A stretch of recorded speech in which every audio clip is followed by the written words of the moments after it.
Tere, olen siin koos Haide Männamäega, kes on teine peaosatäitja selles etenduses. Ja küsiksin, et kas see etendus on kuidagi muutnud sinu mõttemaailma seoses selle teemaga, mis siin on? Ma ei tea, kas mu mõttemaailma on muutnud, aga ma arvan, et ütleme, selles mõttes on, et ma mõtlen selle peale, et mul on väga hea meel elada sellises Eestis, nagu meil praegu on. Et ütleme, et mõtted pigem rändavad sinna tagasi, kus see kõik juhtus või millal see kõik juhtus ja siis püüad ette kujutada, kuidas see kõik oli. Mis meil siin viga mängida, me ju ainult mängime oma kujutluspilti. Aga kellegi jaoks oli see päriselt ja siis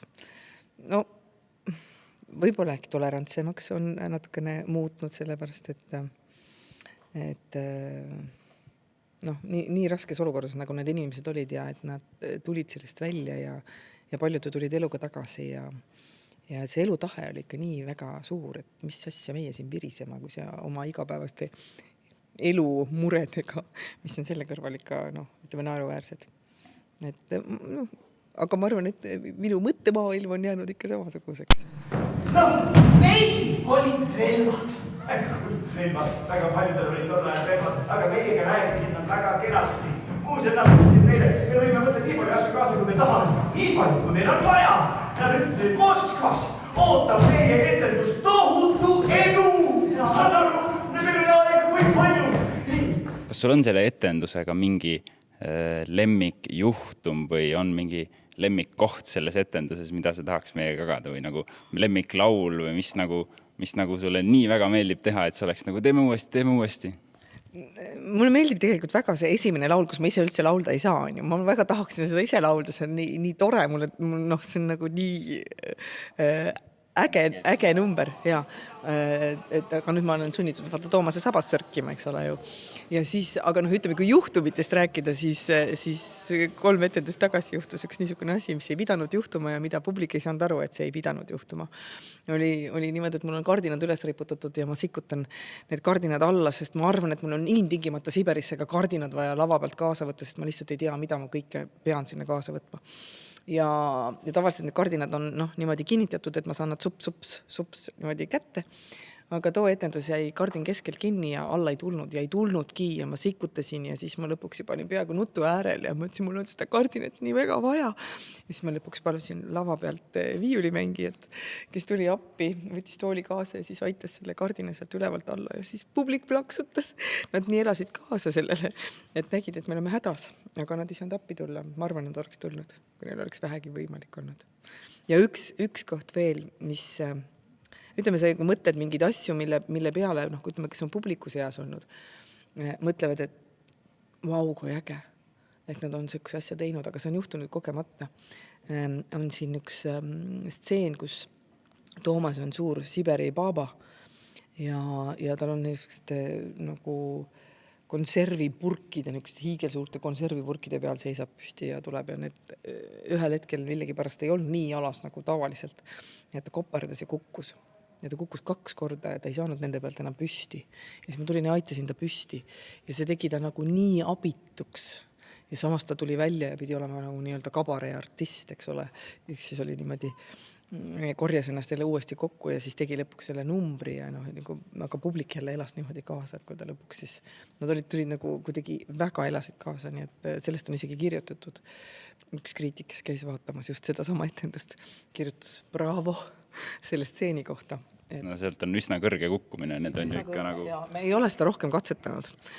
Toomas lihtsalt on kuidagi osavamaks muutunud nende okturnide peal, nagu, et on ikka suur Siberi baaba. Ja. Aga jah, niisugused asjad, mida sa ei oska väga ette oodata.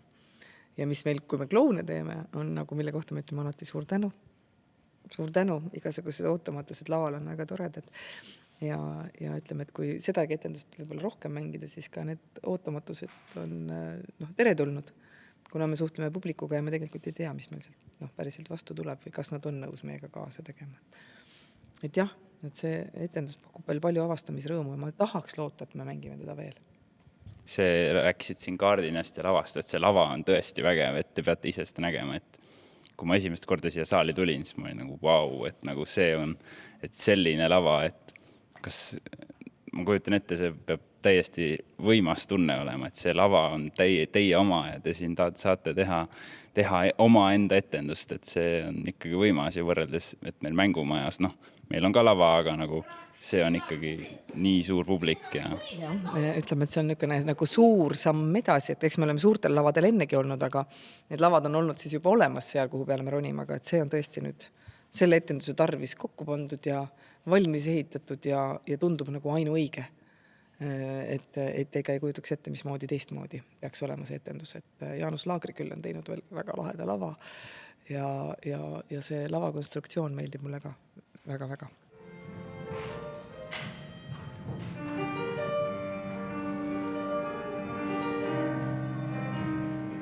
Miks sa arvad, et inimesed peaks tulema seda etendust vaatama? Meil on nii palju erinevaid etendusi, erinevaid valikuid, et miks inimene võiks tulla ja vaadata selle etenduse ära? Miks ka mitte?